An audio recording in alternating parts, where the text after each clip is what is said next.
Hace 10 años, mi hermano me quitó todo. Hoy, en el funeral de nuestra madre, él entró con ella del brazo, sonriendo como si fuera el dueño del mundo. Mi exesposa se inclinó cerca de mí y susurró, entonces creo que hice la elección correcta, ¿no? Tú sigues pobre. Yo solo la miré a los ojos y respondí con una calma que ni yo sabía que tenía. Lo que dije después cambió todo. Pero para entender cómo llegué hasta aquí, necesito contarte desde el principio. Mi nombre es Adolfo. Tengo 56 años. Durante 20 años de mi vida construí algo que creí sólido, un matrimonio, un hogar, una familia. No era rico, nunca lo fui. Trabajaba con mis manos, reparando muebles, haciendo trabajos de carpintería por encargo. Ganaba lo suficiente para pagar el alquiler, para que hubiera comida en la mesa, para que Paola, mi esposa, no tuviera que preocuparse por las cuentas básicas. Éramos felices. O al menos eso pensaba yo. Paola y yo nos conocimos cuando éramos jóvenes. Ella trabajaba en una tienda de telas, yo acababa de abrir mi pequeño taller. No teníamos nada, solo sueños y ganas de construir algo juntos. Nos casamos en una ceremonia sencilla, con amigos cercanos y poca familia. Mi hermano Eduardo no vino. Dijo que tenía trabajo. Siempre tuvo excusas para no estar presente en mi vida. Los primeros años fueron duros pero hermosos. Paola cosía cortinas para las casas donde yo instalaba muebles. Compartíamos cada peso, cada plan, cada noche de cansancio. Ella me decía que no necesitábamos más, que con amor era suficiente. Yo le creí. Quise creerle con toda mi alma. Pero el tiempo tiene una forma cruel de revelar quién es quien realmente. Las señales estuvieron siempre ahí, solo que yo no quise verlas. Paola comenzó a hacer comentarios sutiles. Comparaciones. La hermana de Julia se fue de viaje a Europa con su marido. El esposo de Marta le compró un coche nuevo. Al principio no le di importancia. Pensé que eran solo comentarios casuales, cosas que las mujeres dicen entre amigas. Pero las comparaciones se hicieron más frecuentes, más directas. Luego vino el cambio en su forma de vestir. Paola siempre fue sencilla, práctica. De repente empezó a comprar ropa que no podíamos pagar. Maquillaje caro. Perfumes que costaban más que nuestra comida semanal. Cuando le preguntaba de dónde sacaba el dinero, ella decía que había ahorrado, que se lo merecía, que una mujer necesita sentirse bien consigo misma. Yo asentía. No quería ser el esposo controlador, el que limita, el que prohíbe. Mi hermano Eduardo siempre fue diferente a mí. Menor por 4 años, pero con una ambición que yo nunca tuve. Mientras yo aprendía carpintería con mi padre, él estudiaba administración de empresas. Mientras yo me conformaba con un taller pequeño, él soñaba con imperios. Y lo logró. A los 30 años ya tenía su propia empresa de importaciones. Coches, relojes, productos de lujo. Eduardo sabía vender, sabía convencer, sabía moverse en círculos donde yo nunca encajaría. Durante años mantuvimos una relación distante pero cordial. Nos veíamos en cumpleaños, en Navidad, en el hospital cuando mamá se enfermaba. Él siempre llegaba con regalos caros, con ropa elegante, con historias de viajes y negocios. Yo llegaba con lo que podía, con mi ropa de trabajo, con mis manos callosas. Mamá nos abrazaba a ambos igual, pero yo veía en sus ojos algo que me dolía, orgullo por Eduardo, lástima por mí. Un día Eduardo apareció en mi taller. Hacía meses que no lo veía. Llegó en un coche alemán brillante, con un traje que probablemente costaba más que todo mi inventario. Dijo que necesitaba unos muebles especiales para su nueva oficina, que había pensado en mí, que quería apoyar a su hermano. Yo me sentí agradecido. Estúpidamente agradecido. Paola estaba en el taller ese día. Organizaba facturas en el pequeño escritorio del fondo. Cuando Eduardo entró, ella levantó la vista y algo cambió en su expresión. No fue amor a primera vista, fue algo peor, fue reconocimiento. Reconocimiento de lo que ella quería y yo no podía darle. Eduardo fue encantador, como siempre. Halagó mi trabajo, habló de sus proyectos, mencionó cifras que me marearon. Dijo que acababa de cerrar un contrato de $200,000. $200,000. Yo tardaba años en juntar esa cantidad. Paola escuchaba todo desde su rincón, con los ojos brillantes, con una sonrisa que no le había visto en meses. Desde ese día, Eduardo empezó a visitarnos más seguido. Siempre con una excusa, quería ver cómo iba el trabajo de los muebles, necesitaba consejos sobre maderas, quería invitarnos a cenar. Yo, ingenuo, Pensaba que finalmente mi hermano se estaba acercando, que la familia se estaba uniendo. No vi lo que realmente estaba pasando. No vi cómo sus ojos buscaban a Paola. No vi cómo ella se arreglaba más los días que él venía. No vi cómo las conversaciones entre ellos duraban más que las que teníamos ella y yo. Una noche, después de una de esas cenas que Eduardo pagaba en restaurantes donde yo no sabía ni qué tenedor usar, Paola se quedó callada en el camino a casa. Yo manejaba nuestro viejo auto, sintiendo la vergüenza de estacionarlo junto al coche de Eduardo. Le pregunté si estaba bien. Ella solo dijo, ¿alguna vez vas a ser alguien, Adolfo? La pregunta me golpeó como un puño. Le respondí que estaba haciendo lo mejor que podía, que el taller iba bien, que teníamos todo lo necesario. Ella se rió. Una risa amarga, fría. ¿Todo lo necesario? Mira cómo vive tu hermano. Mira lo que él puede ofrecer. Esa noche no pude dormir. Las palabras de Paola resonaban en mi cabeza como campanas de advertencia. Mira lo que él puede ofrecer. ¿Qué significaba eso? ¿Estaba comparándome con Eduardo?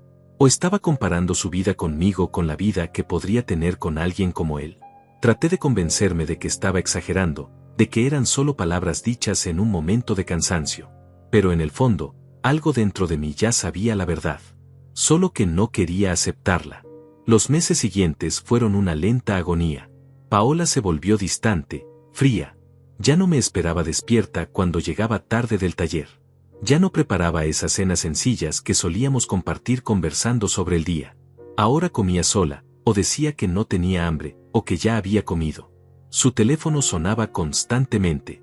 Mensajes que ella leía con una sonrisa que nunca me dirigía a mí. Cuando le preguntaba quién era, ella decía que amigas, que el grupo de costura, que cosas sin importancia. Una tarde llegué temprano al taller y la encontré hablando por teléfono en voz baja. Cuando me vio, cortó la llamada rápidamente. Le pregunté quién era. Ella se molestó, dijo que estaba harta de mis interrogatorios, que parecía un carcelero. Yo retrocedí. No quería ser ese hombre. No quería ser el esposo celoso, inseguro, paranoico. Así que tragué mis sospechas y seguí trabajando, seguí fingiendo que todo estaba bien. Eduardo seguía apareciendo. Ahora ya ni siquiera fingía interés en los muebles. Venía a tomar café, a charlar, a contarnos de sus éxitos. Había expandido el negocio a 3 ciudades más. Acababa de comprar una casa en la zona más exclusiva de la ciudad. Tenía planes de abrir sucursales en el extranjero. Cada palabra suya era una puñalada disfrazada de conversación familiar.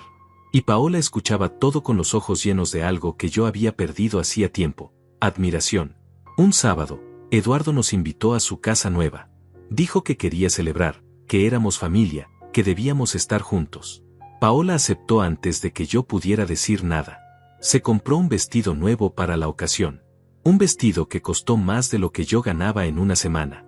Cuando le reclamé, ella gritó que estaba cansada de vestirse como una pobre, que merecía algo bonito, que Eduardo nos invitaba a lugares elegantes y ella no podía llegar vestida como sirvienta. La casa de Eduardo era un monumento a su éxito. 3 pisos, piscina, jardines que parecían sacados de una revista. Nos recibió con una copa de champán en la mano, sonriendo como el anfitrión perfecto. Nos mostró cada habitación, cada detalle, cada cosa cara que había comprado. Paola tocaba los muebles, admiraba las pinturas, suspiraba con cada espacio. Yo solo quería irme. Durante la cena, Eduardo habló de un nuevo proyecto. Quería abrir una línea de muebles de lujo importados. Dijo que había pensado en mí, que podríamos trabajar juntos, que yo podría encargarme de las reparaciones y ajustes.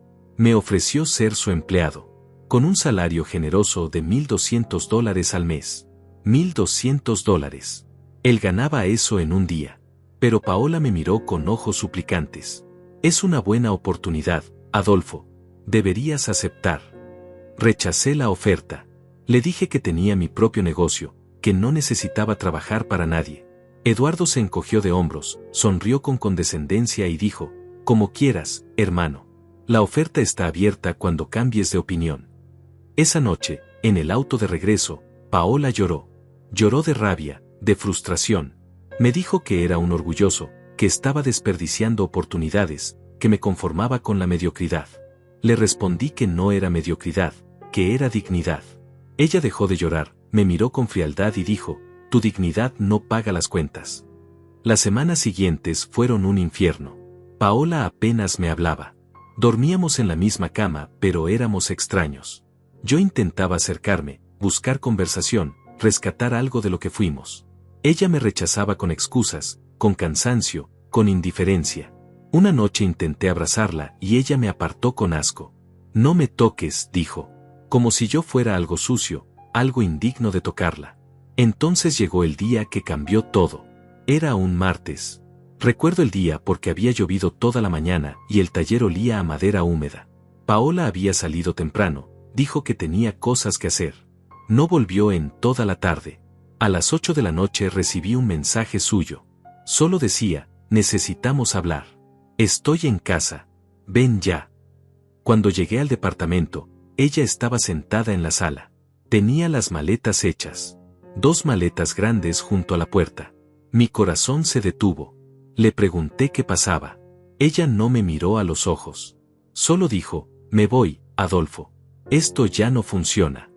Le pregunté a dónde iba, por qué, qué había pasado. Ella suspiró como si le estuviera haciendo perder el tiempo. Me voy con alguien que puede darme lo que tú nunca podrás. Alguien que es alguien en la vida. Alguien exitoso. No necesité que dijera el nombre. Ya lo sabía. Pero necesitaba escucharlo. Necesitaba que tuviera el coraje de decirlo. ¿Quién? Pregunté con voz quebrada. Ella finalmente me miró. Con esos ojos que alguna vez me miraron con amor. Eduardo, dijo sin vacilar. Me voy a vivir con Eduardo. El mundo se detuvo. Mi hermano. Mi propia sangre. Pregunté cuánto tiempo llevaba esto. Ella se encogió de hombros. 6 meses. Tal vez más. No importa. Lo que importa es que él me valora. Él me da lo que merezco. Contigo solo tengo cuentas por pagar y un futuro mediocre. Quise gritarle. Quise romper algo. Quise llorar. Pero no hice nada de eso. Solo pregunté, ¿y los 20 años que pasamos juntos? ¿No significan nada? Ella tomó sus maletas. Significaron algo. Pero ya no. La gente cambia, Adolfo. La gente quiere más. Yo quiero más. Salió por esa puerta y no miró atrás. Ni una sola vez. Me quedé parado en medio de la sala vacía, sintiendo como mi vida se desmoronaba. Llamé a Eduardo. Contestó al tercer timbre. Le pregunté si era verdad. Él no negó nada. Solo dijo, lo siento, hermano. Pero el amor no se controla. Paola es feliz conmigo. Déjala ser feliz. Colgué. Me senté en el suelo. Y ahí, solo, en ese departamento que había sido nuestro hogar, lloré como no lloraba desde que era niño. Los días después de que Paola se fue fueron los más oscuros de mi vida. No comía. Apenas dormía. El taller se convirtió en mi refugio y mi prisión al mismo tiempo. Trabajaba hasta el agotamiento solo para no pensar, para no sentir. Pero no importaba cuánto trabajara, el dolor estaba siempre ahí, esperándome en cada momento de silencio. La noticia se esparció rápido. En una ciudad donde todos se conocen, un escándalo como ese no se puede ocultar. Mi hermano menor robándome a mi esposa. La gente hablaba. En el mercado, en la ferretería, en la calle. Algunos me miraban con lástima. Otros con burla apenas disimulada. Hubo quienes dejaron de encargarme trabajos. Como si mi desgracia fuera contagiosa. Como si ser traicionado me convirtiera en alguien de quien había que alejarse. Lo peor fue cuando intenté hablar con mi madre. Antonia, una mujer de 78 años, con problemas del corazón y diabetes. Fui a su casa esperando consuelo, esperando que al menos ella estuviera de mi lado. Me recibió en la puerta con expresión incómoda. Le conté todo entre lágrimas. Esperaba que me abrazara, que me dijera que Eduardo había cometido un error imperdonable. Pero no lo hizo. Se sentó frente a mí, tomó mis manos y dijo, hijo, sé que esto es doloroso. Pero Eduardo puede darle a Paola una vida que tú no puedes. Él tiene dinero, estabilidad, futuro. Tal vez es lo mejor para todos. No podía creer lo que estaba escuchando. Mi propia madre justificando la traición. Le pregunté si el dinero era más importante que la familia, que la lealtad. Ella suspiró cansada. El dinero no lo es todo, Adolfo. Pero ayuda. Eduardo me paga los medicamentos. Eduardo me lleva al doctor. Eduardo se asegura de que no me falte nada. Tú apenas puedes contigo mismo. Sus palabras fueron peores que las de Paola, porque venían de la mujer que me dio la vida. Me levanté de esa silla sintiendo que había perdido no solo a mi esposa, sino a mi familia entera. Mamá me pidió que no me alejara, que siguiera visitándola, que tratara de entender. Salí de su casa y no volví. No podía. Cada vez que la veía, recordaba que había elegido al hijo exitoso sobre el hijo leal. 2 meses después recibí los papeles de divorcio. Paola no pedía nada. No quería la mitad del taller, ni de los pocos ahorros que teníamos. No porque fuera generosa, sino porque nada de lo que yo tenía valía la pena para ella. Eduardo le había comprado todo nuevo. Ropa, joyas, un coche. ¿Para qué querría mis herramientas viejas y mis muebles usados? Firmé los papeles sin leer. Ya no me importaba nada. El divorcio se procesó rápido. 3 meses y todo terminó. 20 años borrados con una firma. Me mudé a un departamento más pequeño, más barato. Vendí algunos muebles para pagar deudas. El taller empezó a decaer. Sin energía para buscar clientes, sin motivación para crear, el negocio se fue apagando como una vela en el viento. Hubo noches en que pensé en rendirme completamente, en cerrar el taller, en irme de la ciudad, en desaparecer. Pero algo en mí se resistía. Un resto de orgullo, tal vez. O simplemente terquedad. No iba a darles el gusto de verme destruido del todo. Un día, 6 meses después de la separación, los vi juntos. Fue en el supermercado. Eduardo y Paola caminaban por el pasillo de los vinos, riendo, tocándose, comportándose como la pareja perfecta. Ella llevaba un vestido que probablemente costaba más que mi alquiler. Él vestía casual pero caro, con ese aire de hombre importante que siempre tuvo. Me vieron. Eduardo levantó la mano en un saludo incómodo. Paola solo me miró de arriba abajo, evaluándome, confirmando que había tomado la decisión correcta. No les devolví el saludo. Di media vuelta y salí de ahí. Pero esa imagen me persiguió durante semanas. Ellos felices, exitosos, juntos. Yo solo, quebrado, invisible. La injusticia me quemaba por dentro. Pero no tenía fuerzas ni para odiar. Solo para sobrevivir. El taller apenas generaba ingresos. Tuve que buscar trabajos extras. Reparaciones baratas, trabajos que antes rechazaba. Puertas, ventanas, cualquier cosa que pagara. Una tarde, un hombre llegó buscando a alguien que pudiera arreglar una mesa antigua. Dijo que había preguntado en varios lugares y todos lo mandaron conmigo. Me ofreció $50. Acepté sin negociar. Necesitaba esos $50 más de lo que necesitaba mi dignidad. Mientras trabajaba en esa mesa, golpeando, lijando, reparando grietas, algo comenzó a cambiar en mí. No fue repentino. No fue dramático. Fue pequeño, casi imperceptible. Me di cuenta de que a pesar de todo, seguía siendo bueno en lo que hacía. Mis manos seguían creando. Seguían transformando madera muerta en algo útil, algo bello.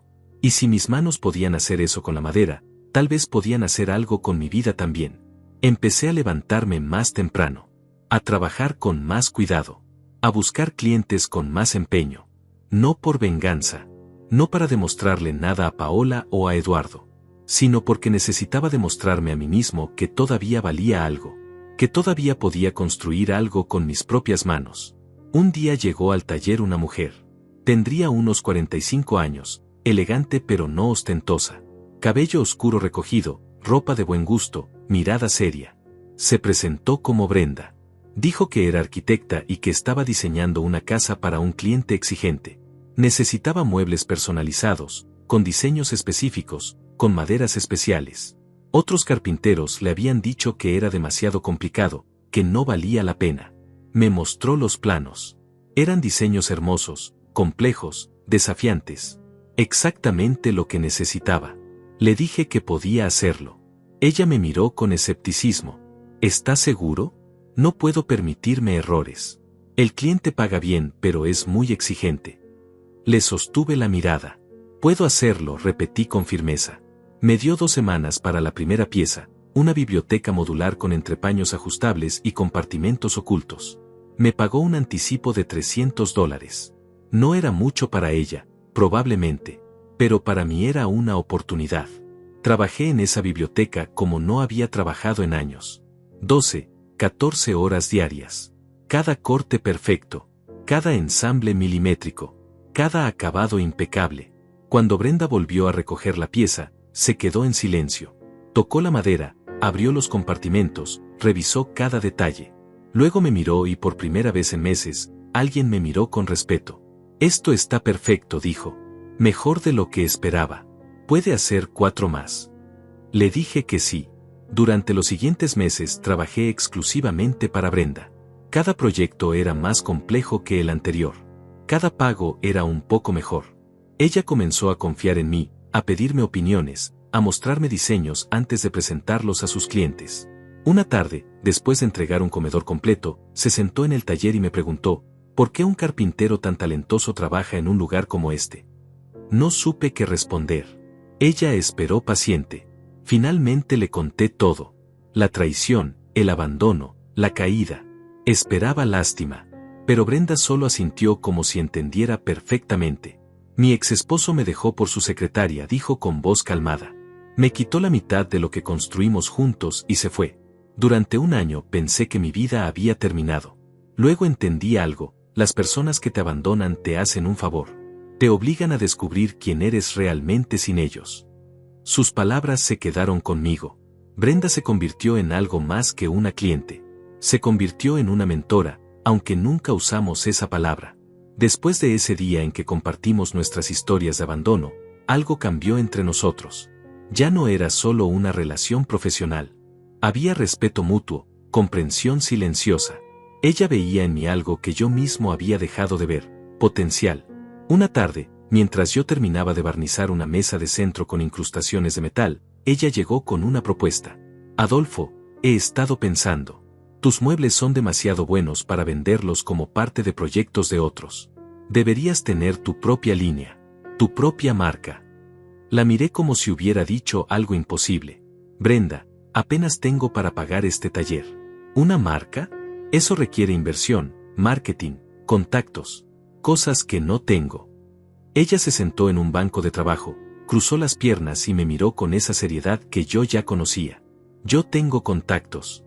Yo tengo clientes que pagarían muy bien por lo que tú haces. Lo que necesitas es visión. Dejar de verte como un simple carpintero y empezar a verte como un artesano, como un creador de piezas únicas. Le dije que no sabía nada de negocios, que solo sabía trabajar la madera. Ella sonrió levemente. Yo sé de negocios. Podemos complementarnos. No era una oferta de caridad. Era una propuesta de sociedad. Brenda estaba proponiendo que trabajáramos juntos, que combináramos su conocimiento del mercado y mis habilidades con la madera para crear algo nuevo. Algo que ninguno de los dos podría lograr solo. Le pregunté qué ganaba ella con esto. 40% de las ganancias, respondió sin rodeos. Yo consigo los clientes, manejo la administración, me encargo de la imagen y el marketing. Tú creas las piezas. Sociedad equitativa. Pasé toda esa noche despierto pensando en su propuesta. Era arriesgado. Significaba confiar en alguien nuevamente después de haber sido traicionado de la peor forma. Pero algo en Brenda era diferente. Era directa, honesta, transparente. No prometía ilusiones.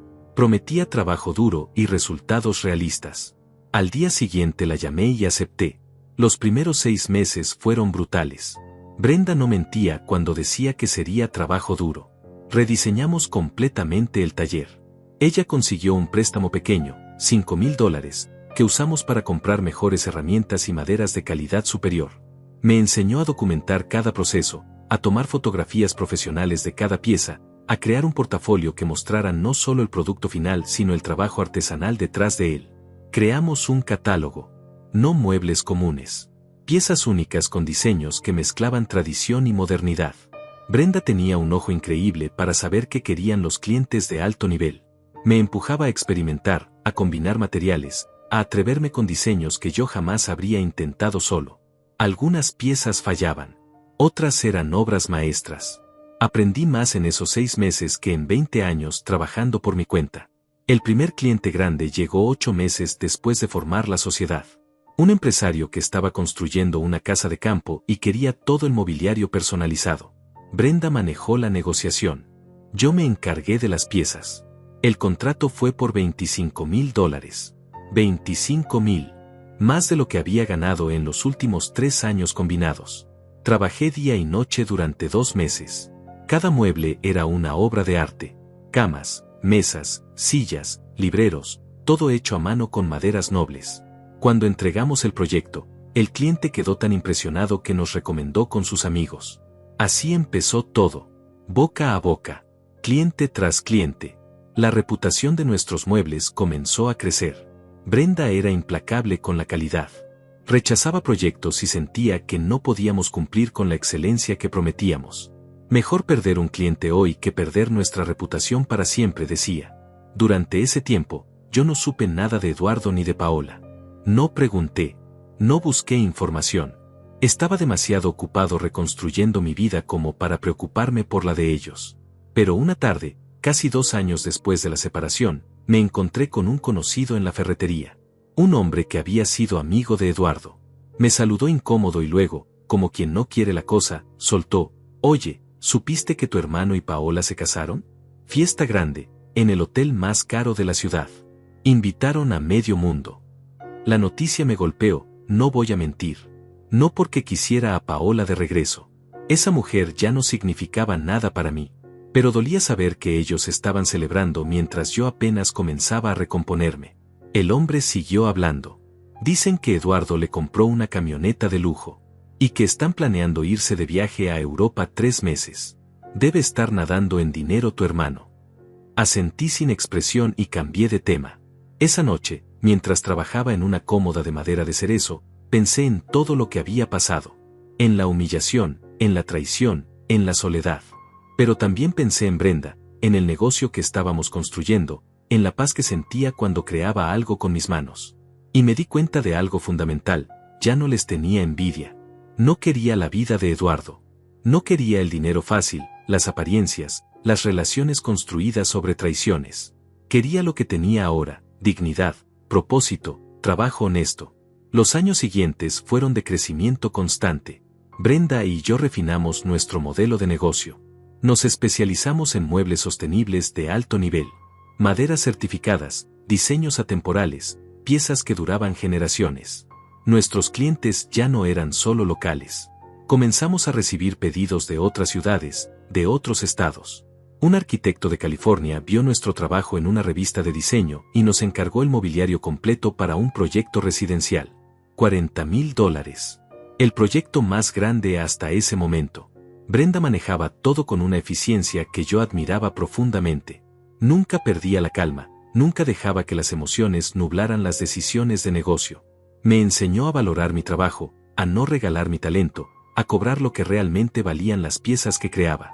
No eres un carpintero barato, Adolfo. Eres un artesano. Actúa como tal, me decía cuando yo dudaba de poner precios altos. 4 años después de formar la sociedad, mudamos el taller a un espacio más grande. Ya no era un taller sucio y desordenado. Era un estudio de diseño con área de producción, oficina, sala de exhibición. Contratamos a 2 ayudantes. Jóvenes que querían aprender el oficio, que tenían hambre de conocimiento. Les enseñé como mi padre me enseñó a mí, con paciencia, con exigencia, con respeto por la madera y por el trabajo. Una noche, después de cerrar, Brenda y yo nos quedamos revisando números. Habíamos tenido un año extraordinario. Las ganancias habían superado todas las proyecciones. Ella preparó café y se sentó frente a mí. Adolfo, necesito decirte algo. Su tono era serio. Pensé que venían malas noticias. He estado pensando mucho en esto. En nosotros. En lo que hemos construido. Mi corazón se aceleró sin saber por qué. Este negocio funciona porque nos complementamos perfectamente. Porque confiamos el uno en el otro. Porque queremos lo mismo. Hizo una pausa. Bebió su café. Luego me miró directo a los ojos. Pero me he dado cuenta de que lo que siento por ti va más allá del trabajo. Y necesito saber si tú sientes lo mismo o si debo guardar esto para mí y seguir siendo solo tu socia. No supe qué decir. Brenda era hermosa, inteligente, fuerte. Pero después de Paola, yo había levantado muros tan altos que no sabía si podía dejarlos caer. Le dije que necesitaba tiempo para pensar. Esa noche no dormí. Pensé en Paola, en cómo me había entregado completamente a ella solo para ser destruido. Pensé en el miedo de volver a confiar, de volver a amar. Pero también pensé en Brenda, en cómo había estado a mi lado durante los peores momentos, en cómo nunca me había juzgado, en cómo me había ayudado a reconstruirme sin pedir nada a cambio. Ella no era Paola. No era alguien que buscara dinero o estatus. Era alguien que construía, que creaba, que valoraba el trabajo y la honestidad. A la mañana siguiente llegué al taller antes que Brenda. Preparé café, ordené el espacio, ensayé 1000 veces lo que iba a decirle. Cuando ella entró, lucía cansada, como si tampoco hubiera dormido. Nos miramos en silencio. Luego le dije, tengo miedo, Brenda. Miedo de confiar otra vez. Miedo de entregarme y que me destruyan. Pero también tengo miedo de dejar pasar algo real por cobardía. Ella se acercó despacio, tomó mi mano con delicadeza. No te voy a prometer que todo será perfecto, pero te prometo honestidad. Siempre. Esa conversación marcó el inicio de algo que nunca pensé que volvería a tener, una relación construida sobre bases sólidas. Brenda y yo no nos apresuramos. Tomamos las cosas con calma, conociéndonos más allá del trabajo. Descubrí que ella amaba los amaneceres, que coleccionaba libros antiguos de arquitectura, que tenía una risa contagiosa cuando se sentía cómoda. Ella descubrió mi obsesión por el café fuerte, mi costumbre de hablarle a la madera mientras trabajaba, mis noches de insomnio cuando un diseño no salía perfecto. Pasaron 6 meses antes de que nuestra relación se hiciera oficial. No hubo grandes declaraciones ni gestos dramáticos. Simplemente un día ella se quedó a dormir en mi departamento y nunca se fue. Poco a poco sus cosas aparecieron en mi espacio. Sus libros en mis estantes. Su ropa en mi armario. Su presencia llenando los vacíos que Paola había dejado. El negocio seguía creciendo. Ahora exportábamos muebles a clientes en Estados Unidos y Canadá. Brenda había establecido contactos con galerías de diseño en ciudades importantes.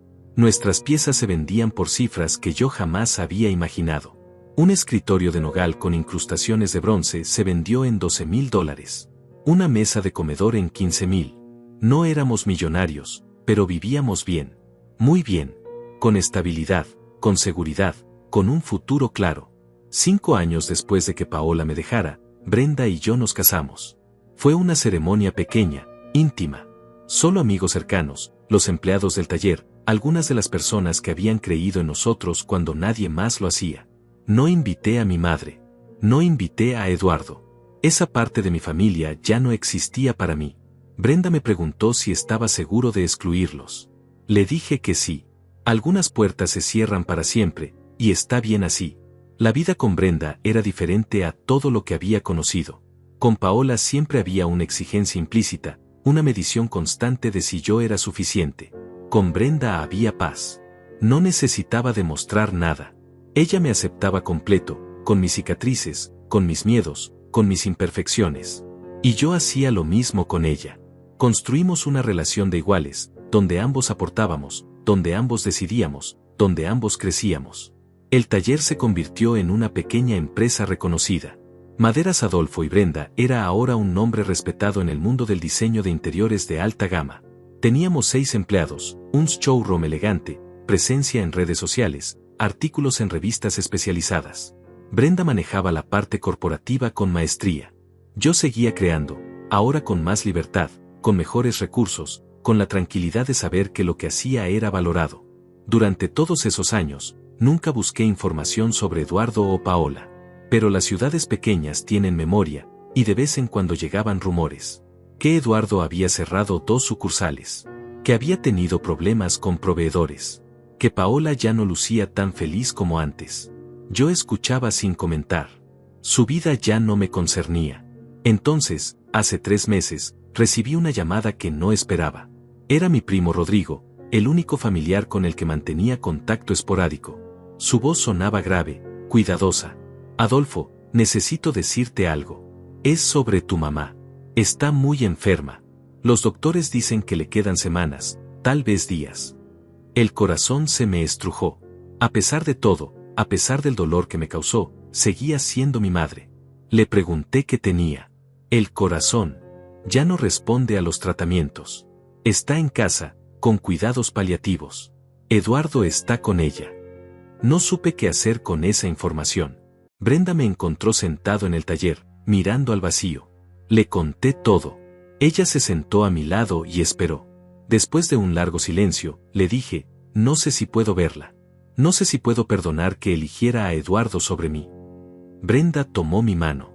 No se trata de perdón, Adolfo. Se trata de paz. Si no vas y ella muere, te vas a arrepentir. No por ella, por ti.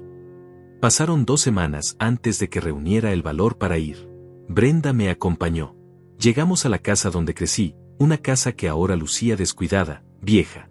Eduardo abrió la puerta. Se veía diferente.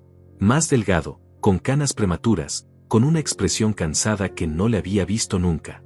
Nos miró sorprendido. Adolfo, no esperaba que vinieras. No respondí.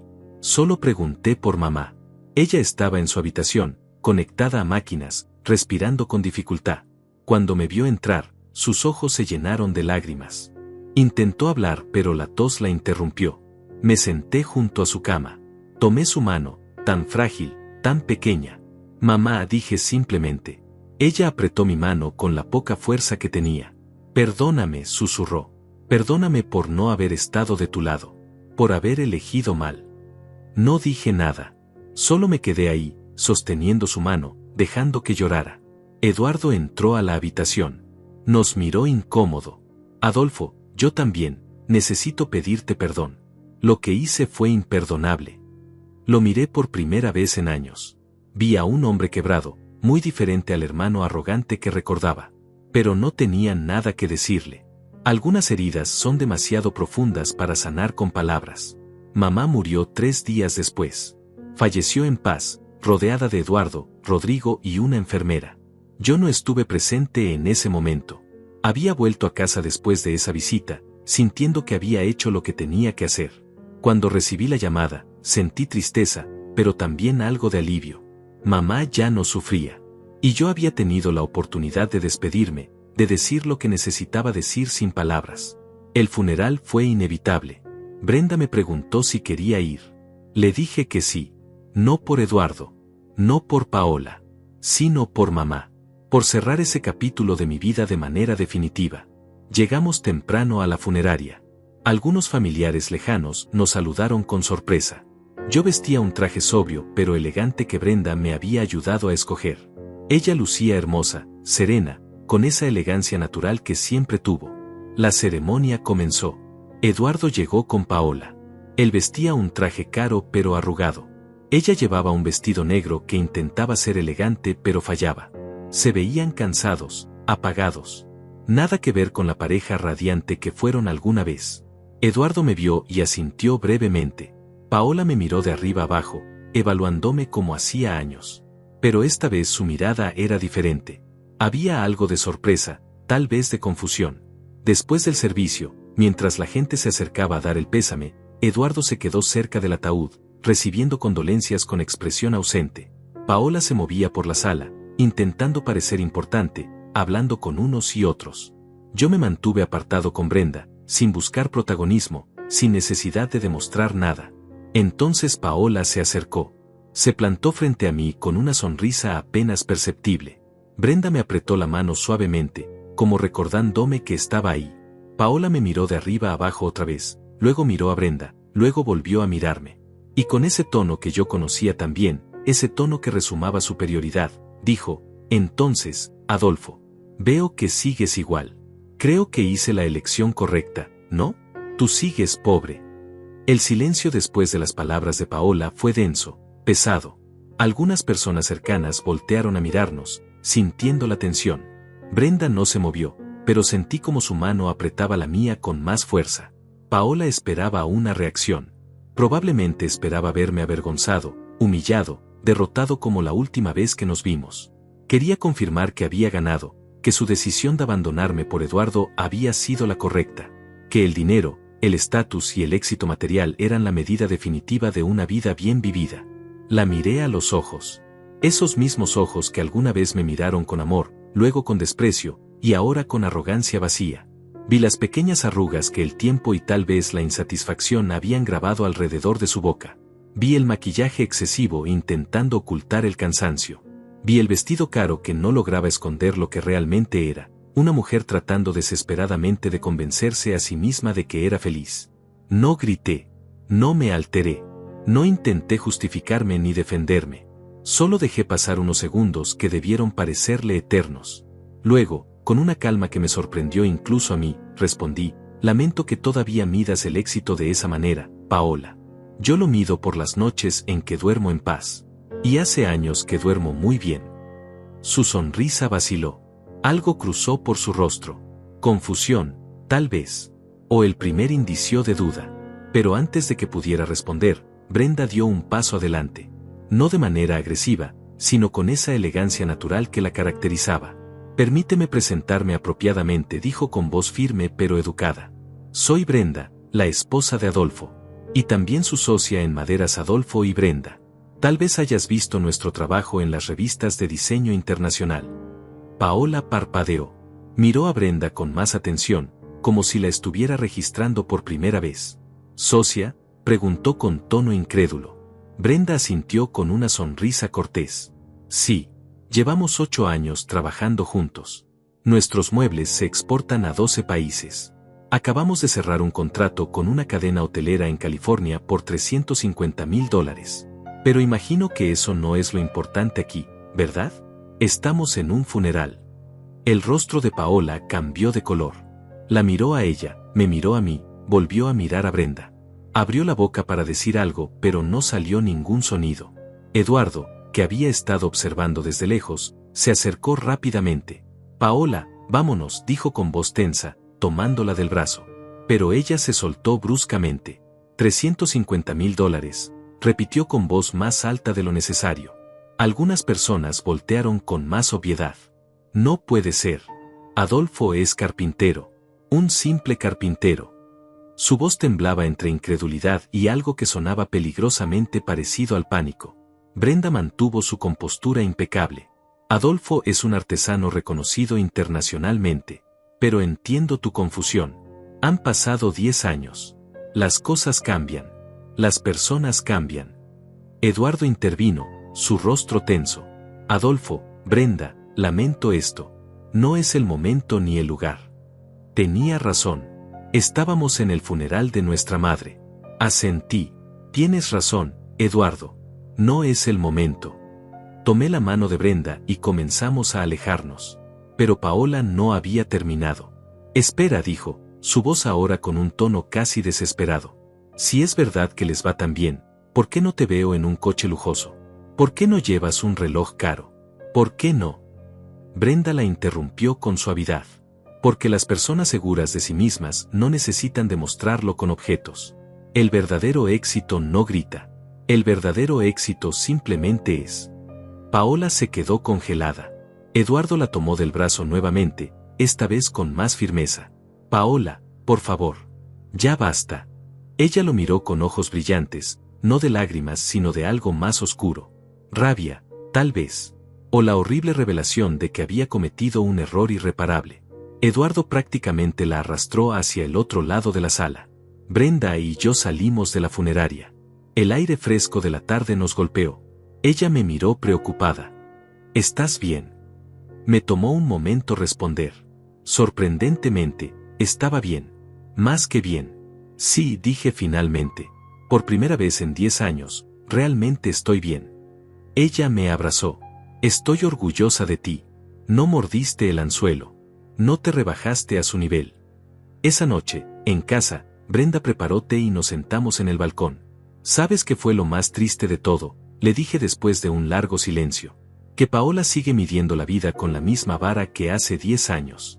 Dinero, apariencias, estatus. No ha crecido nada. Sigue siendo la misma persona superficial que me abandonó. Brenda asintió pensativa. Y Eduardo tampoco parece muy feliz. ¿Viste cómo la miraba? Como si fuera una carga. Tenía razón. Durante el funeral había notado la dinámica entre ellos. No había cariño. No había complicidad. Solo una convivencia incómoda, como dos personas atrapadas en una decisión que tomaron hace mucho tiempo y de la que ahora no pueden escapar. Probablemente su relación se construyó sobre bases equivocadas, dije. Traición, codicia, egoísmo. Nada bueno puede salir de eso. Los días siguientes fueron tranquilos. Volvimos a nuestra rutina. El taller, los proyectos, las reuniones con clientes. Pero algo había cambiado. Sentía como si un peso que había cargado durante 10 años finalmente se hubiera levantado de mis hombros. Ver a Paola, enfrentarla, y darme cuenta de que ya no me afectaba fue liberador de una manera que no puedo explicar completamente. Una semana después del funeral, recibí una llamada de Eduardo. Dudé antes de contestar, pero algo me hizo aceptar la llamada. Su voz sonaba cansada, derrotada. Adolfo, necesito hablar contigo. Es urgente. ¿Podemos vernos? Le pregunté de qué se trataba. Hubo un silencio largo. Es sobre el negocio. Estoy en problemas. Problemas serios. Acordamos vernos en una cafetería neutral al día siguiente. Brenda me preguntó si quería que me acompañara. Le dije que no, que esto era algo que necesitaba hacer solo. Llegué puntual.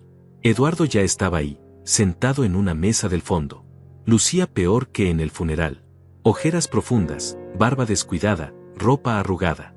Era como ver a un fantasma de la persona que fue. Se levantó cuando me vio, intentó sonreír pero no lo logró. Nos sentamos.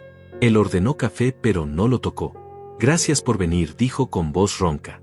No estaba seguro de que aceptaras. Le dije que tenía curiosidad por saber qué era tan urgente.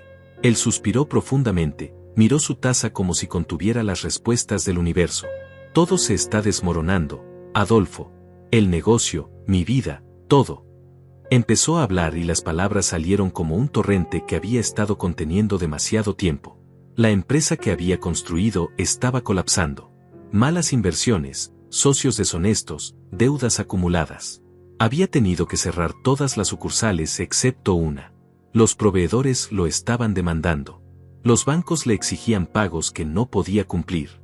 Debo más de $500,000, confesó con voz quebrada. $500,000 que no tengo.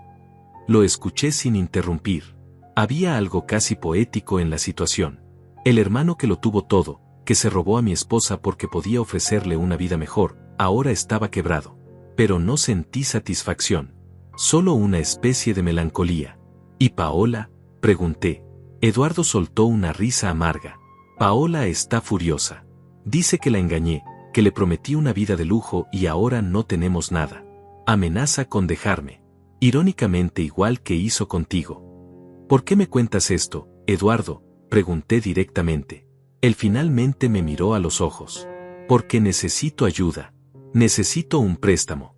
Sé que no tengo derecho a pedírtelo después de lo que hice. Pero estoy desesperado. Si no consigo $100,000 en 2 semanas, pierdo todo. La casa, los coches, todo. Ahí estaba. La verdadera razón de la reunión. El hombre que me quitó todo ahora me pedía que lo salvara.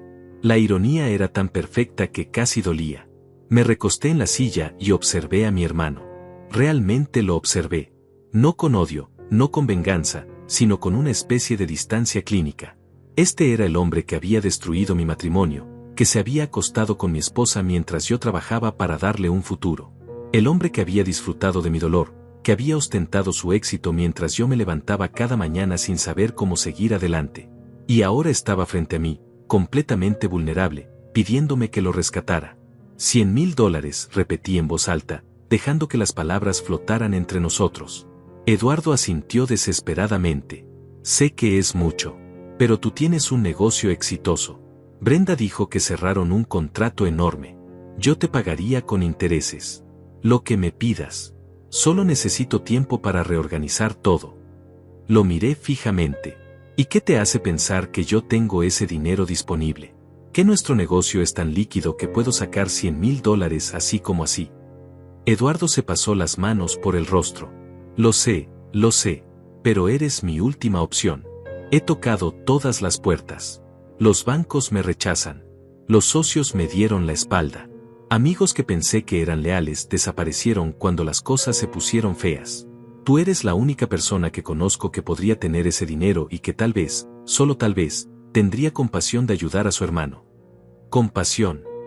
La palabra salió de mi boca con más filo del que pretendía. Eduardo, ¿sabes qué es lo irónico de todo esto? Hace 10 años yo te admiraba. Pensaba que eras exitoso, inteligente, alguien que había logrado lo que yo nunca podría. Cuando te llevaste a Paola, me destruiste. No solo me quitaste a mi esposa. Me quitaste mi confianza, mi paz, mi capacidad de confiar en la gente. Durante meses viví preguntándome qué había hecho mal, por qué no era suficiente. Eduardo bajó la mirada, incapaz de sostener mis ojos. Lo sé, lo que hice fue imperdonable. No lo interrumpí. No lo sabes. Porque si lo supieras, nunca habrías venido aquí a pedirme dinero. Nunca habrías tenido el descaro de pensar que yo te debía algo después de lo que me hiciste. Mi voz era calmada, pero cada palabra era un golpe preciso. Eduardo se veía más pequeño con cada segundo que pasaba. Cuando Paola me dejó, continué, pensé que mi vida había terminado. Trabajaba 16 horas al día solo para no pensar. Comía una vez al día porque apenas podía pagar el alquiler. Hubo noches en que consideré rendirme completamente.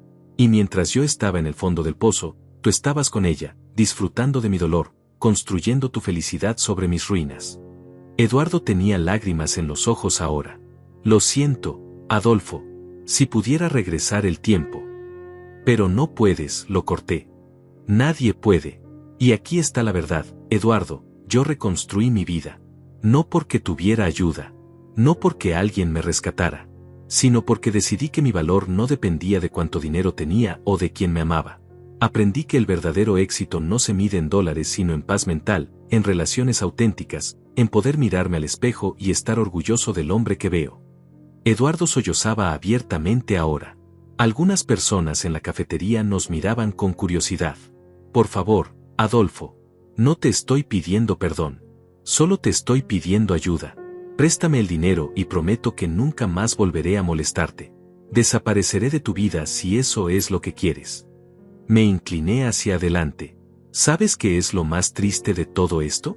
Que si me hubieras pedido perdón hace años, si hubieras mostrado un mínimo de remordimiento o arrepentimiento genuino antes de estar desesperado, tal vez las cosas serían diferentes. Pero no lo hiciste. Solo viniste cuando me necesitabas. Cuando tu castillo de naipes se derrumbó. Entonces, ¿es un no?, preguntó con voz rota. Me levanté de la silla. Eduardo, he trabajado 10 años para construir lo que tengo. Cada dólar que gané fue con esfuerzo honesto, con sacrificio, con integridad. No voy a rescatar a alguien que construyó su vida sobre traiciones y apariencias falsas.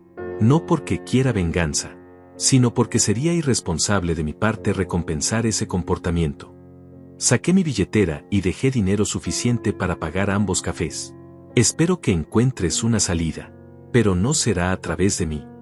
Caminé hacia la puerta. Eduardo me llamó una última vez. Adolfo, por favor. Somos hermanos. Me detuve sin voltear. Los hermanos se apoyan, Eduardo. Los hermanos se cuidan mutuamente. Los hermanos no se traicionan de la manera en que tú me traicionaste. Lo que tuvimos murió hace 10 años. Y no hay cantidad de dinero que pueda resucitarlo. Salí de esa cafetería sintiendo una mezcla extraña de emociones. No había satisfacción en su sufrimiento, pero había una claridad absoluta en mi decisión. Esa noche le conté todo a Brenda. Ella me escuchó en silencio, preparando la cena mientras yo hablaba. Cuando terminé, ella dejó el cuchillo sobre la tabla de cortar y me miró. ¿Te sientes bien con tu decisión? Me tomó un momento responder. Sí. Me siento bien. Por primera vez en mucho tiempo, me siento completamente en paz con una decisión que involucra a Eduardo. Ella sonrió suavemente. Entonces hiciste lo correcto. ¿Tú qué hubieras hecho?, le pregunté con curiosidad genuina. Brenda se encogió de hombros. Probablemente lo mismo. Pero no se trata de lo que yo haría. Se trata de lo que tú puedes vivir. Y si puedes dormir en paz esta noche sabiendo que rechazaste a tu hermano, entonces fue la decisión correcta para ti. Tenía razón. Esa noche dormí profundamente. Sin culpa, sin remordimiento, sin dudas. 2 semanas después, Rodrigo me llamó nuevamente. Adolfo, no sé si quieres saber esto, pero Eduardo perdió todo. Declaró bancarrota. Tuvieron que vender la casa, los coches, todo. Ahora están viviendo en un departamento rentado en la zona industrial. La noticia no me sorprendió. ¿Y Paola?, pregunté, más por curiosidad que por interés real. Rodrigo suspiró. Paola lo dejó. Hace 3 días. Dijo que no firmó para vivir como pobre. Se fue con las maletas y nadie sabe dónde está. La ironía me golpeó como una bofetada fría. Paola había abandonado a Eduardo exactamente de la misma manera en que me había abandonado a mí, con las mismas palabras, con la misma frialdad, con la misma falta de empatía. La diferencia era que yo había tenido la fortaleza de reconstruirme.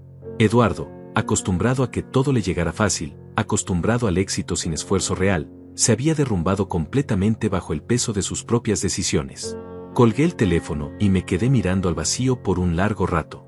No sentí pena por Eduardo. Sentí una especie de inevitabilidad cósmica. Las decisiones tienen consecuencias, y las que se construyen sobre traición eventualmente colapsan bajo su propio peso. Paola había mostrado su verdadera naturaleza. Era una persona que solo valoraba lo material, que solo se quedaba donde había beneficio económico. Eduardo había creído que era diferente, que con él sería distinta. Pero las personas no cambian su esencia. Solo cambian de escenario. Pensé en todos esos años que Eduardo había disfrutado lo que consideraba su victoria. La casa grande, los coches lujosos, la esposa hermosa que había robado. Todo construido sobre arena. Todo destinado a colapsar. Mientras tanto, yo había construido sobre roca. Sobre trabajo honesto, sobre relaciones auténticas, sobre valores sólidos. Mi edificio seguía en pie porque los cimientos eran genuinos. El negocio seguía creciendo. Brenda había conseguido un contacto en Europa. Una cadena de tiendas de lujo en Francia quería una línea exclusiva de muebles artesanales. El contrato potencial era por $500,000 en 3 años. 500,000.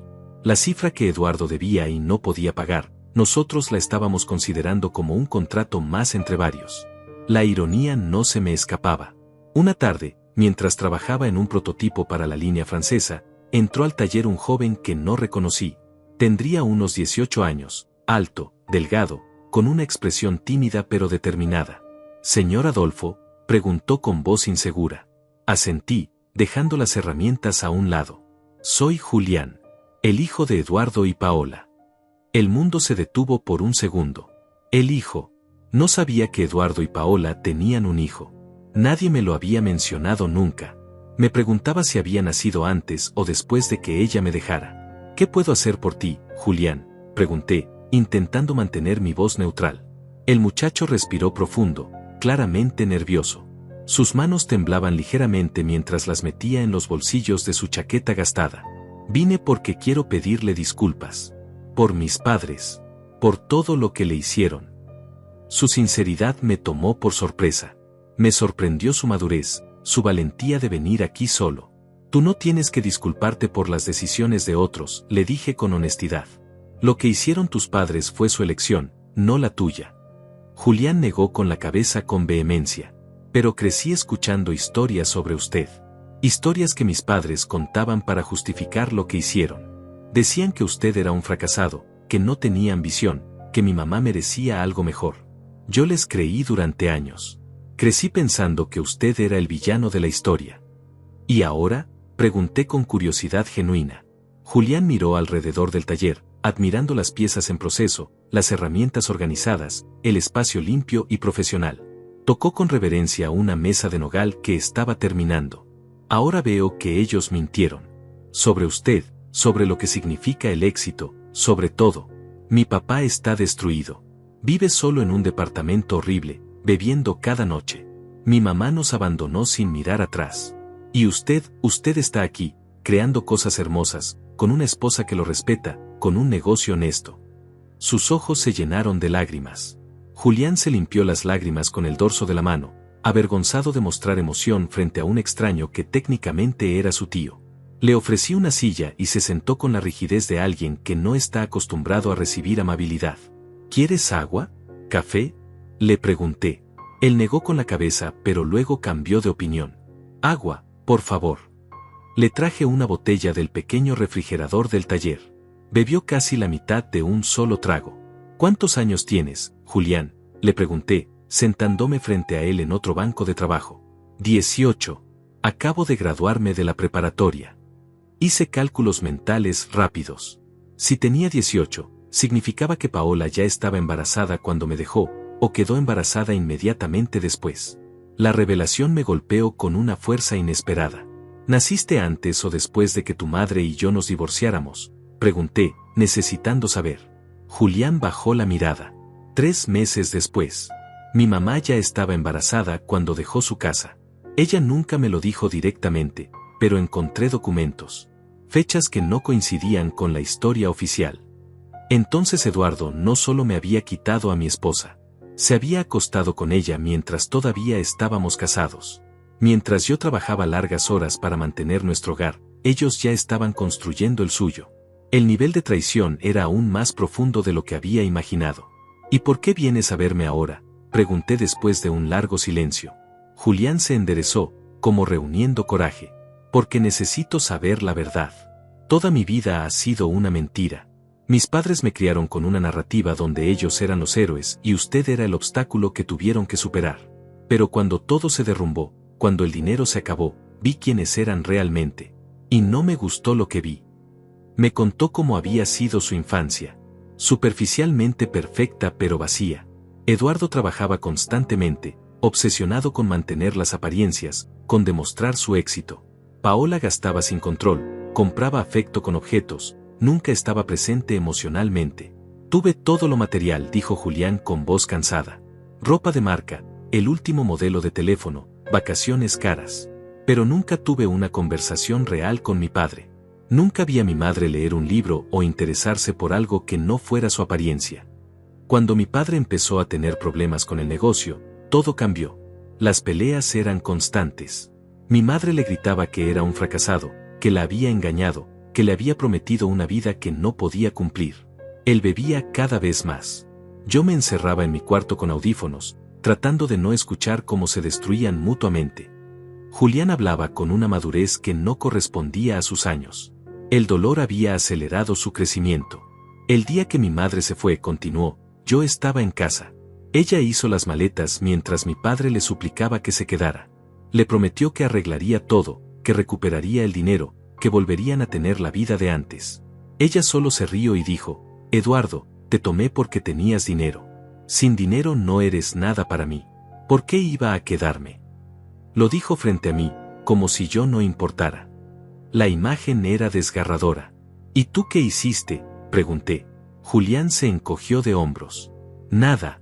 Me quedé congelado. Mi madre me miró y dijo, Julián, cuando tengas dinero búscame. Hasta entonces, quédate con tu padre. Y se fue. Así, como si yo fuera un mueble que decidió no llevarse. Sus palabras estaban desprovistas de emoción, como si hubiera llorado tanto que ya no le quedaran lágrimas. ¿Y tu padre?, pregunté con cautela. Está destruido. Completamente destruido. No va a terapia, no busca trabajo, no hace nada. Solo bebe y se lamenta. Yo trabajo medio tiempo en una gasolinera para pagar la comida y el alquiler. Estudio en línea porque no puedo pagar la universidad. Julián me miraba con ojos que pedían algo, aunque no estaba seguro de qué. Vine a verlo porque necesitaba conocer al hombre del que mis padres hablaban con tanto desprecio. Quería saber si usted era realmente el fracasado que ellos describían o si ellos eran los fracasados, completé la frase. Julián asintió. Vine también porque necesito un ejemplo. Necesito ver que es posible reconstruirse después de ser traicionado, después de perderlo todo. Porque yo siento que perdí a mis dos padres. Uno físicamente, la otra emocionalmente hace mucho tiempo. La honestidad del muchacho me conmovió. Recordé cómo me sentí yo a su edad, buscando dirección, buscando significado. Julián, le dije con voz firme pero amable, no soy un héroe. No tengo todas las respuestas. Pero sí sé algo, tu valor no lo determina el dinero que tienes ni las personas que te abandonan. Lo determina quién decide ser cuando todo se derrumba. Tu padre construyó su vida sobre arena, sobre apariencias y atajos. Yo construí la mía sobre trabajo honesto y relaciones genuinas. Por eso él cayó y yo seguí en pie. Le mostré el taller. Le expliqué cada herramienta, cada proceso. Le conté cómo había comenzado de cero después del divorcio, cómo había conocido a Brenda, cómo habíamos construido el negocio pieza por pieza. Julián escuchaba con una atención que pocos jóvenes de su edad mostraban. Hacía preguntas inteligentes, tocaba las maderas con respeto, admiraba el trabajo con genuino interés. ¿Alguna vez quisiste vengarte?, me preguntó de repente. ¿Alguna vez quisiste ver a mi padre sufrir? La pregunta era directa, honesta. Merecía una respuesta igual. Al principio sí. Los primeros años fantaseaba con su caída, con verlo sufrir como yo sufrí, pero luego entendí algo: la venganza es un veneno que tomas esperando que el otro muera. Lo único que logras es envenenarte a ti mismo. Decidí enfocarme en construir mi vida, no en destruir la de ellos. Julián procesaba mis palabras en silencio. ¿Cree que mi padre pueda recuperarse? La pregunta era cargada de esperanza y duda a partes iguales. Suspiré. Honestamente, no lo sé. La recuperación requiere que una persona asuma responsabilidad por sus acciones, que haga cambios reales, que acepte ayuda. No sé si tu padre está en ese punto. Julián asintió con tristeza. No lo está. Él sigue culpando a todos menos a sí mismo. ¿Y tú, qué planes tienes?, le pregunté, cambiando el tema hacia algo más constructivo. Julián se encogió de hombros. Sobrevivir, supongo. Terminar mis estudios en línea. Seguir trabajando en la gasolinera. No tengo grandes planes. Solo quiero salir adelante. Había una resignación en su voz que me recordó a mí mismo hace 10 años. Esa sensación de estar atrapado, de no ver salida, de simplemente existir sin vivir realmente. ¿Te gusta trabajar con las manos?, le pregunté. Julián parpadeó sorprendido por la pregunta. No lo sé. Nunca lo he intentado realmente. Mi padre siempre dijo que el trabajo manual era para personas sin educación, sin ambición. La ironía de esa afirmación viniendo de un hombre que ahora no tenía nada no se me escapaba. El trabajo manual, le dije mientras lijaba suavemente un borde de madera, es una de las cosas más honestas que existen. Creas algo con tus propias manos. Transformas materiales en objetos útiles, hermosos. Hay dignidad en eso. Julián observaba mis manos moverse sobre la madera. ¿Podría enseñarme?, preguntó tímidamente. No tengo dinero para pagarle clases ni nada. Pero si necesita ayuda en el taller, yo podría aprender mientras trabajo. No le cobraría mucho. Lo que sea justo. La propuesta me tomó desprevenido. Contratar al hijo de Eduardo y Paola. La ironía era casi poética. Pero mirando a Julián, no veía a mi enemigo. Veía a un joven tratando de escapar del legado tóxico de sus padres. Déjame pensarlo, le dije. Dame tu número. Te llamaré en unos días. Julián anotó su número en un papel, me lo entregó con manos temblorosas. Gracias por recibirme, por escucharme. Sé que no tenía derecho a venir aquí después de todo. Lo detuve con un gesto. Julián, tú no tienes que cargar con los pecados de tus padres. Eres tu propia persona. Recuerda eso. Él asintió, con los ojos brillantes otra vez, y se fue. Esa noche, le conté a Brenda sobre la visita de Julián. Ella escuchó en silencio mientras yo procesaba en voz alta mis sentimientos contradictorios. ¿Qué vas a hacer?, preguntó cuando terminé. No lo sé. Parte de mí quiere ayudarlo. Es solo un muchacho tratando de sobrevivir. Pero otra parte, continué, tiene miedo de que ayudarlo sea traicionar todo lo que he construido. Como si darle una oportunidad al hijo de Eduardo fuera perdonar lo imperdonable. Brenda tomó mi mano y la apretó suavemente. Adolfo, ayudar a Julián no es lo mismo que perdonar a Eduardo o a Paola. Julián es una persona diferente. Una víctima de las mismas personas que te lastimaron a ti. Tal vez de maneras distintas, pero víctima al fin. Sus palabras resonaron en mí durante días. Pensaba en Julián mientras trabajaba, mientras comía, mientras trataba de dormir. Veía en él algo que reconocía, el deseo desesperado de ser diferente a sus padres, de construir algo genuino en medio de las ruinas. Finalmente, una semana después, lo llamé. Julián, ¿sigues interesado en aprender carpintería? Su respuesta fue inmediata, casi desesperada. Sí, señor. Absolutamente. Está bien. Puedes venir los sábados por la mañana. 4 horas. Te pagaré $10 la hora mientras aprendes. Cuando domines lo básico, aumentaremos tu salario. Pero hay reglas, llegas puntual, trabajas duro, no hay drama familiar en mi taller. ¿Entendido? Julián aceptó con una emoción palpable en su voz. Gracias, señor Adolfo. No lo decepcionaré. Se lo prometo. El primer sábado llegó 15 minutos antes. Vestía ropa vieja pero limpia, el cabello recién cortado, una actitud humilde pero ansiosa por aprender. Le enseñé lo básico, cómo sostener las herramientas correctamente, cómo leer la veta de la madera, cómo medir 2 veces y cortar una vez. Era torpe al principio, como todos los principiantes, pero tenía algo que no se puede enseñar: dedicación genuina. Las semanas pasaron. Julián mejoraba con cada sesión. Nunca llegaba tarde, nunca se quejaba, nunca mencionaba a sus padres a menos que yo preguntara. Brenda comenzó a venir los sábados también, trayendo café y pan dulce, observando cómo yo enseñaba y Julián aprendía. «Tienes un buen alumno», me dijo un día. «Tiene tus mismas manos. Cuidadosas, precisas». La observación me hizo sonreír a pesar de mí mismo. Un sábado, 3 meses después de que Julián comenzara, Eduardo apareció en el taller. Llegó mientras yo le enseñaba a Julián cómo hacer ensambles de espiga y mortaja. Lo vi entrar por la puerta y mi cuerpo se tensó inmediatamente. Lucía incluso peor que la última vez. Más delgado, con la ropa sucia, el olor a alcohol perceptible incluso desde la distancia. Julián se puso pálido al ver a su padre. «¿Qué haces aquí?», preguntó Julián con voz temblorosa. Eduardo lo ignoró y me miró directamente. «¿Le das trabajo a mi hijo pero a mí me niegas ayuda?». Su voz era pastosa, arrastraba las palabras. «Estaba borracho.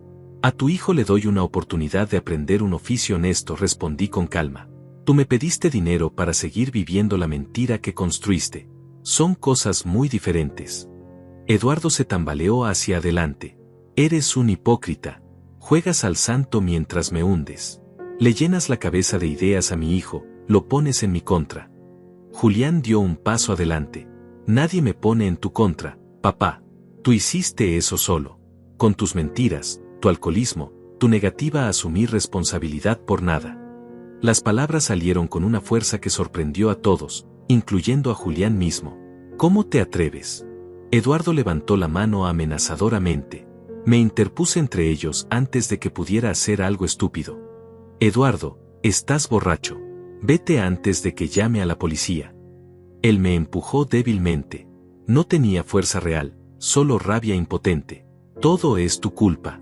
Si no hubieras rechazado ayudarme, nada de esto hubiera pasado. Paola seguiría aquí. Yo seguiría». «¿Seguirías qué?», lo interrumpí con voz firme. «¿Viviendo una mentira? ¿Manteniendo un imperio construido sobre arena? Eduardo, tu caída no fue mi culpa. Fue consecuencia de tus propias decisiones. Robaste a mi esposa. Construiste una vida sobre traición. Gastaste sin control. Hiciste malas inversiones. Esas fueron tus decisiones, no las mías». Cada palabra era un golpe que lo hacía retroceder. «Yo te admiraba», dijo Eduardo de repente, con voz quebrada. «Antes de todo esto, yo te admiraba. Tú eras el hermano mayor, el que sabía trabajar con las manos, el que papá respetaba. Yo solo sabía vender humo. Nunca pude crear nada real como tú». La confesión me tomó completamente desprevenido. «Cuando vi que podía quitarte a Paola», continuó, «sentí que finalmente había ganado en algo. Había vencido al hermano perfecto. Pero no gané nada. Solo me gané mi propia destrucción». Por primera vez en 10 años, vi a Eduardo realmente arrepentido. No por necesidad, no porque buscara algo, sino porque finalmente entendía la magnitud de lo que había perdido. No dinero, no estatus, sino dignidad, familia, respeto propio. «Eduardo», le dije con voz más suave, «yo nunca fui perfecto. Nunca lo he sido. Pero tomé decisiones basadas en valores, no en apariencias. Y esa es la diferencia entre tú y yo». Julián se acercó a su padre con cautela. «Papá, necesitas ayuda profesional. Necesitas dejar de beber y enfrentar lo que hiciste. Yo te apoyo si decides hacer eso. Pero no puedo seguir viviendo en tu caos». Eduardo miró a su hijo con ojos llenos de lágrimas. Te fallé completamente». Julián asintió. «Sí, me fallaste, pero no es tarde para cambiar. No para recuperarme a mí necesariamente, sino para recuperarte a ti mismo». Eduardo se derrumbó en ese momento. Literalmente cayó de rodillas y lloró como un niño. Julián me miró sin saber qué hacer. Le hice un gesto para que se acercara a su padre. El muchacho se arrodilló junto a Eduardo y lo abrazó torpemente. «Voy a buscar ayuda», murmuraba Eduardo entre sollozos. «Voy a cambiar. Lo juro». No sé si realmente lo haría. Los alcohólicos prometen muchas cosas cuando tocan fondo. Pero al menos era un comienzo. Llamé a Rodrigo para que viniera a buscar a Eduardo. No iba a dejarlo irse solo en ese estado. Mientras esperábamos, Eduardo se sentó en el suelo del taller, mirando las herramientas, las maderas, el trabajo honesto que llenaba el espacio. Podría haber tenido esto, dijo en voz baja. Podría haber construido algo real. Pero elegí el camino fácil. Y el camino fácil lleva a ninguna parte. Rodrigo llegó y se llevó a Eduardo. Julián se quedó parado en medio del taller, temblando. Lo siento, dijo con voz rota. No debería haber traído sus problemas aquí. Lo detuve. Julián, no trajiste nada. Tu padre vino solo. Y está bien. A veces las cosas necesitan explotar antes de poder sanar. El muchacho asintió, limpiándose las lágrimas. ¿Puedo quedarme? ¿Puedo seguir aprendiendo? Le puse una mano en el hombro. Puedes quedarte. 6 meses después, Eduardo entró a rehabilitación. Julián me contó que finalmente había aceptado que tenía un problema. No sé si logrará recuperarse completamente. La adicción es una batalla difícil, pero al menos está luchando. Y eso es más de lo que hacía antes. Julián sigue viniendo cada sábado. Ya no es un principiante torpe. Ahora crea piezas hermosas, con paciencia y cuidado. Le he aumentado el pago 3 veces. Brenda y yo seguimos construyendo nuestro negocio, nuestra vida. El contrato con Francia se cerró exitosamente. Ahora nuestros muebles se venden en 3 continentes. Tenemos 10 empleados.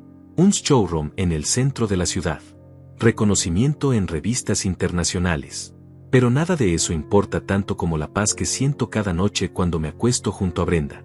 A veces pienso en Paola. No con dolor, no con odio, sino con una especie de gratitud distante. Si ella no me hubiera dejado, nunca habría conocido a Brenda. Nunca habría descubierto de que era realmente capaz.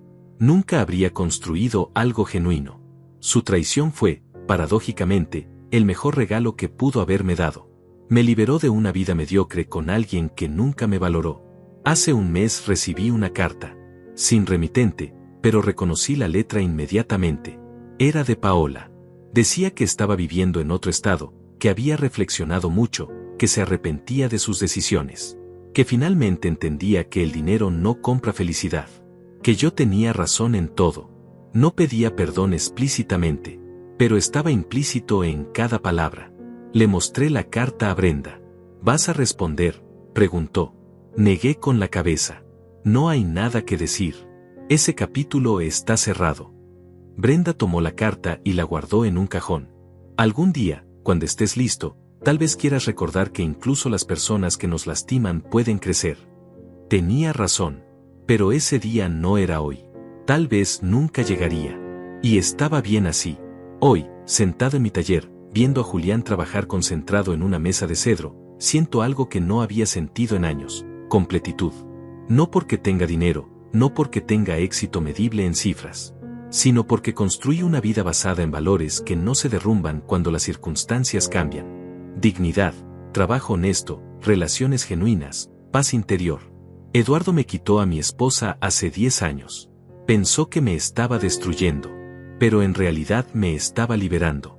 Me dio la oportunidad de descubrir quién era realmente sin las cadenas de una relación tóxica. Y aunque el camino fue doloroso, aunque hubo noches oscuras en que pensé que no sobreviviría, sobreviví. Y no solo eso, prosperé. Esta es mi historia. No es una historia de venganza. Es una historia de transformación. De cómo las peores traiciones pueden convertirse en las mejores oportunidades si tienes el coraje de seguir adelante. De cómo el verdadero éxito no se mide en dólares sino en paz. Y yo, finalmente, después de todo, duermo en paz cada noche. Y eso vale más que todo el dinero del mundo.